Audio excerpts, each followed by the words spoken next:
Welcome to another installment of Acquiring Aquinas. Today we're looking at Summa Theologiae, Part 1, Question 1, Article 8, whether sacred doctrine is a matter of argument. First, what are we talking about? Well, the larger context here is that we're looking at Question 1, the nature and extent of sacred doctrine, in which Aquinas is really trying to hash out, especially in light of other sciences, other philosophical sciences such as physics and metaphysics, etc., just exactly how to fit sacred doctrine or theology into this. And specifically looking at Article 8, whether sacred doctrine is a matter of argument. And in fact, Aquinas thinks that sacred doctrine is in fact a matter of argument, that argumentation will be appropriate for this particular science. Now, Aquinas has been talking a lot about divine revelation, as well as God's knowledge of himself given to us for belief through faith, and it has a kind of transcendence to this type of knowledge with respect to the limits of human knowledge based on human experience. So you can really think that someone might approach sacred doctrine as really being a kind of mystical type of undertaking, something in which we don't really understand the source, and it can't really be integrated into human experience very well. And this might come through with thinking that, well, maybe argumentation is not appropriate for this doctrine, but rather a more intuitive, you either know or you don't know what is true with respect to sacred doctrine. But Aquinas is actually saying here that no, argumentation, like the other sciences and the other modes of human thought, are very much alike here, such that we use argumentation in theology. So in other words, one might think that whereas this doctrine is in fact more perfectly wisdom, or more perfectly identified as wisdom than human wisdom itself, since human wisdom depends on argumentation in order to proceed, thus it would seem that argumentation is not suitable as a proper methodology for sacred doctrine. However, as Aquinas argues, this is not true and is the subject of this article. Now, what is meant by argumentation here is identifying syllogisms or valid arguments, deductively valid arguments, by the way, and finding reasons for belief in the individual premises of this syllogism. Of course, as an attempt in this question to fit sacred doctrine into the order among the sciences themselves, theology will be more than merely finding valid syllogisms, but rather those that conform to proper demonstration as laid out in the posterior analytics of Aristotle. However, at a minimum, the deductive argumentative form is appropriate for theology as well as for the other sciences. And as we'll see here, there's a really nice opportunity for the sublime source of God's knowledge of himself given to us that becomes the foundation or the first principles for theology to really be integrated into the other sciences. So we're not really talking about a kind of two different worlds, one of theology and one of the rest of the sciences, but really you can create arguments that have premises both from sacred doctrine and from other philosophical claims or other knowledge drawn from human experience to really give you a nicely integrated body of doctrine. So we next move to our objections against the conclusion that Aquinas makes. So here's the first argument. Major premise: no belief held in the context of faith is a matter of argument. The minor premise: sacred doctrine is belief held in the context of faith. Conclusion: thus, sacred doctrine is not a matter of argument, and this contradicts the answer of Aquinas that sacred doctrine is a matter of argument. So we first look at the major premise, which really has to do with how and why beliefs of the faith are held. And it's particularly denied that they're not held due to some sort of argumentation or as the result of some argument. Now, St. Ambrose here is given as the authority to support this major premise, when St. Ambrose says that to put arguments aside where faith is sought. And this authority seems to be denying the idea that argument is appropriate within the constructs of belief centered in faith. Now, in terms of the minor premise that sacred doctrine is belief held in the context of faith, obviously we're talking here about belief and faith that Aquinas has been talking about previously in this question. But it's important here to look at what the definition of faith is. A very nice definition by St. Paul in Hebrews 11:1 is given as follows. Faith is the realization of what is hoped for and evidence of things not seen. So this is a very interesting definition because it does talk about evidence. So it involves both that which is beyond human experience, since human experience is related to what is perceived by us, or to put it in another way, that which is beyond human experience, broadly considered, relates to evidence for faith, and yet is supported by a kind of evidence, namely God's knowledge of himself given to us. Now, this evidence is the source of our knowledge of God, and it's from God. So, regarding this premise, sacred doctrine has as its principles things like the articles of faith, and John 20:31 is given to support this particular minor premise. In John 20:31, it says that these things, namely the things given in the gospel, are written that you may believe. Implied in this passage is the idea that the testimony given in Scripture, and especially the Gospels, work by way of prompting faith as source of belief in Jesus. Now, this objection argument number 2 is very interesting. Major premise: all matters of arguments proceed either from authority or reason. Minor premise: sacred doctrine proceeds neither from authority nor reason. Thus, sacred doctrine is not a matter of argument, and this contradicts the answer. Now, this premise is put out there as a kind of way of filling the logical space around the notion of an argument. In other words, it seeks to assert in an exhaustive way the conditions for arguments themselves.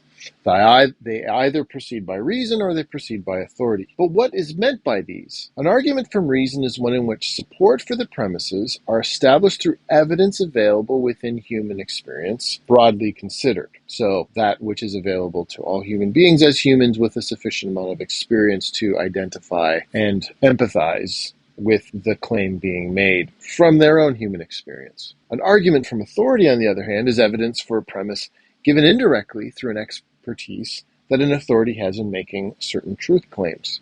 We are familiar with this today, for example, when a trained professional, such as a doctor, shares their testimony on the truth or falsity of some claim being made. You might say that in this case, the justification for belief isn't given through some direct appeal to human experience, but perhaps through some experience had by trained individuals who have the competency to make judgments about them.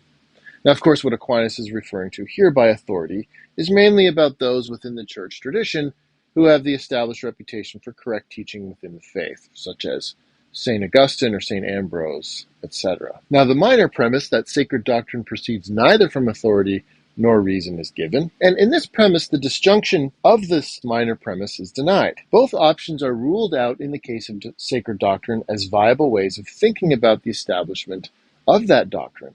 And so the idea of sacred doctrine being an argumentative science is ruled out altogether. The idea that it proceeds by arguments from reason is first ruled out. This is because the end of sacred doctrine requires that belief in it be meritorious. And yet there is no merit in believing things based on human reason, based on human experience. For example, one is not given any kind of moral points, for example, for believing something that is reasonable. And yet, belief in God and sacred teachings and in the faith is meritorious. He cites St. Gregory, quote, "Faith has no merit in those things in which human reason brings its own experience," end quote. Now, in terms of arguments from authority, these are ruled out as well. In general, due to the indirectness of belief based on authority, such belief is a rather weak way to support belief, in comparison with other ways of forming belief, such as those that are formed on reason.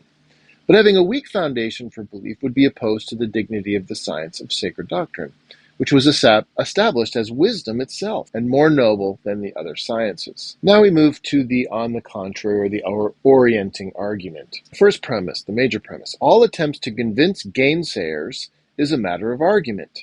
Minor premise: sacred doctrine attempts to convince gainsayers. Thus, conclusion: sacred doctrine is a matter of argument. Now, in terms of the major premise, there isn't a lot of direct support that Aquinas gives for this premise, although it is certainly implicit. The key word here is gainsayers. A gainsayers will be someone who gives an argument against some set of beliefs, and you see whole books written in the early church arguing against particular beliefs held by Christians. For example, works written by Porphyry or Celsus. So defense against gainsayers will be to present arguments defending the faith from attacks, and this will be a matter of argument. One effective form of argument that is appropriate within sacred doctrine, even though it is founded on faith, is to point out the errors in the arguments given against it that conclude that some doctrine of the faith is false. Now, in terms of the minor premise that sacred doctrine attempts to convince gainsayers, we have St. Paul's letter to Titus, in which it says that a bishop should embrace that faithful word to exhort in sound doctrine and convince gainsayers. There is a coupling here between convincing gainsayers and exhorting in sound doctrine, that is, sacred doctrine. and so therefore sacred doctrine is a matter of argument. Moving to Aquinas' best argument in support of his answer that sacred doctrine is a matter of argument.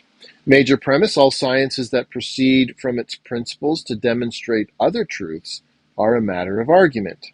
Sacred doctrine is a science that proceeds from its principles to demonstrate other truths.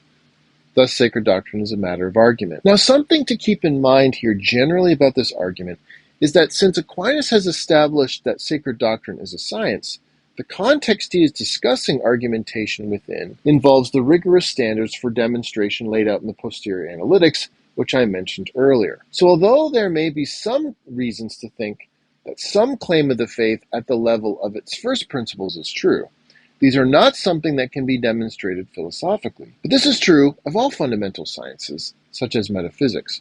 So the thrust of this argument in Aquinas' reply here that I want you to keep in mind is that given the acceptance of the first principles of sacred doctrine, given and believed in faith, there are other truths established within the science of sacred doctrine that proceed based on argument. These are considered to be the conclusions of the demonstrations within sacred doctrine. Turning now to the major premise, that all sciences that proceed from its principles to demonstrate other truths are a matter of argument, Aquinas is appropriately shifting the attention from the first principles of a science to the further conclusions that it demonstrates that is properly included in one and the same science. And he wants to point out here that sciences do not truly argue in proof or demonstration of their own principles, either for or against, but rather argue from them to further truths or conclusions within the science. So the link between these further conclusions from the first principles is argumentation itself, both natural reason and with respect to authority. These are the ways through which these conclusions proceed. The minor premise is that sacred doctrine is a science that proceeds from its principles to demonstrate other truths. Now, as with all other sciences, sacred doctrine is not concerned with establishing the truth of its first principles, but rather also with those other beliefs established within the science. An example that Aquinas gives of these other truths, or further conclusions, is a general resurrection, that all human beings will be resurrected at a later time. This follows from argumentative considerations from the article of faith that Jesus was raised from the dead, of course, as one premise along with other premises. All sciences do not truly argue in proof or demonstration of their principles, either for or against, but rather argue for them to further truths or conclusions within the science. So this is not a unique condition for sacred doctrine. Just as metaphysics doesn't prove its first principles, even though it is a master science, something is similar with sacred doctrine. Making progress with those who deny teaching of sacred doctrine can only occur argumentatively when they admit of some article of faith, or by showing that an argument that concludes to what contradicts the faith is invalid. Since the teachings of the faith rest on infallible truth, any argument that concludes that any of these beliefs are false must be unsound. Now, in terms to Aquinas' response to the objections, we look at objection number 1, and specifically Aquinas denies the major premise, that no belief held in the context of faith is a matter of argument. In fact, Aquinas thinks that a phrase in this statement is ambiguous, this idea of a belief held in the context of faith. For we can think of belief held in faith in one of two ways. First, in terms of the first principles of faith, which are the articles of faith themselves. These are indeed based not on argument. However, there are also those believed in the context of faith, involving faith, that are believed based on argument, and these are the ones that follow from the elements of faith, the further conclusions of the science. Although belief that Jesus was raised from the dead comes from faith, belief in the general resurrection requires belief in Jesus' resurrection, along with other considerations that give argument that conclude that all human beings will be resurrected. Now, in terms of the second objection argument, Aquinas attacks the minor premise, that sacred doctrine proceeds neither from authority nor reason. In fact, Aquinas doesn't just think that sacred doctrine proceeds either from authority or reason, but in fact both by authority and reason. Now, Aquinas recognizes the fact that in sacred doctrine, since the principles of it are obtained by revelation, we ought to believe on the authority of those to whom the revelation has been made. And in fact, he throws in here that although belief based on authority is involved in this mode of belief, it is not the weakest form of belief, since we need to consider the quality of the authority, which is divine revelation.